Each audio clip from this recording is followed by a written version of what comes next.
Hello everyone, welcome back to the channel. Hope you are doing well and fine. And in today's video, I'll be showing you Epic Games how to verify email. So without wasting any time, let's just jump right on the video and make sure to watch this video till the end and follow the steps as well.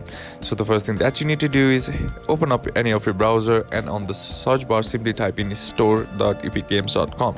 And once you're inside the homepage, be sure to be logged into your account. And once you are logged into your account, now what you need to do is tap on the three horizontal bar on the top right corner of the screen.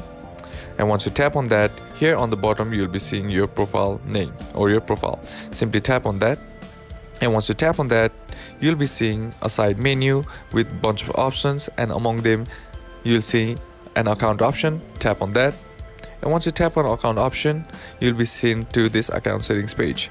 Now all you gotta do is check to see if your email address is verified or not.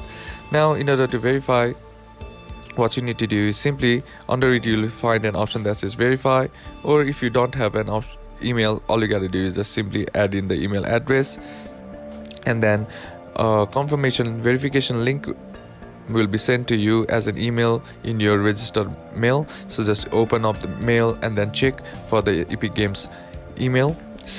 Open up the email and then select the link that is shown to you, and once you have tapped on that link, your email will be verified. And that's basically how to do it. And that's it for today's video, guys. Hope this video was useful to you. Leave a like if it did, comment down below what the next video should be on, consider subbing to the channel. Thank you for watching. Bye.